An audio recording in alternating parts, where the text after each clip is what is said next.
As Malaysians head to the polls, the fight for the Malay vote is crucial, as this group accounts for more than 60% of the electorate. There are now several coalitions with Malay-wide representation vying for the valuable vote bank. As Afifah Ariffin finds out, the split in Malay votes will mean that the race is wide open, with no coalition likely to win a simple majority.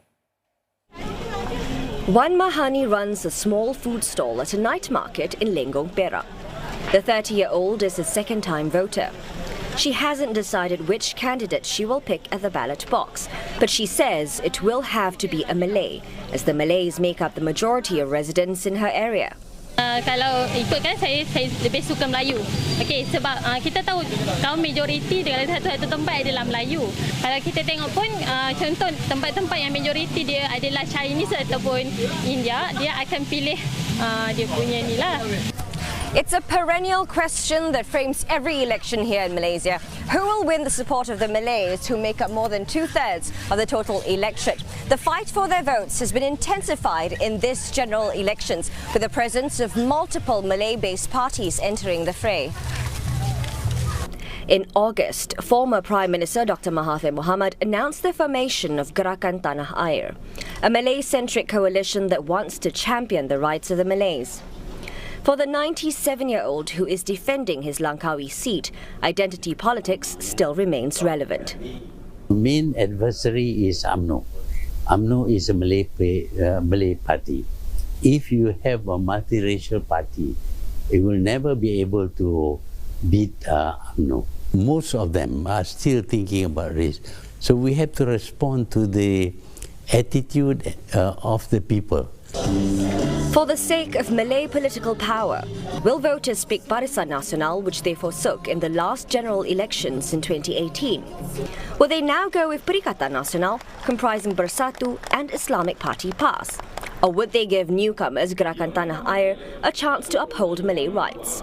Understandably, all sides are concerned that the votes will be split.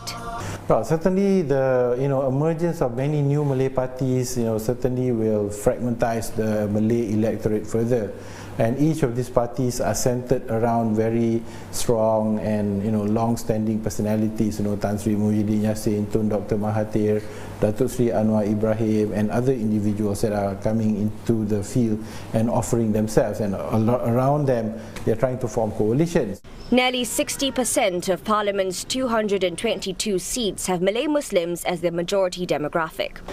In the minds of Malay voters in rural heartlands is the issue of Malay supremacy, especially on privileges surrounding race, religion and royalty.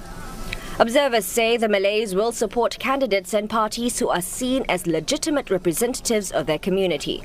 At the end of the day, the conservative Malays who make up the bulk of the electorate in Malaysia, their sort of automatic fallback party is still UMNO. If some of them, for whatever reason, dislike UMNO, then they might go to, for example, PAS.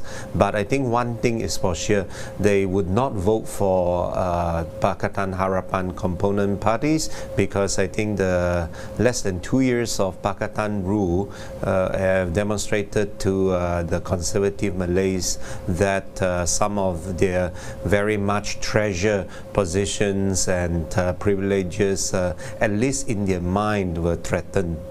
With Malay votes split, observers believe that Chinese and Indian voters, who account for nearly 30%, can make a huge difference in the outcome of the election. Afifah Ariffin, CNA, Kuala Lumpur.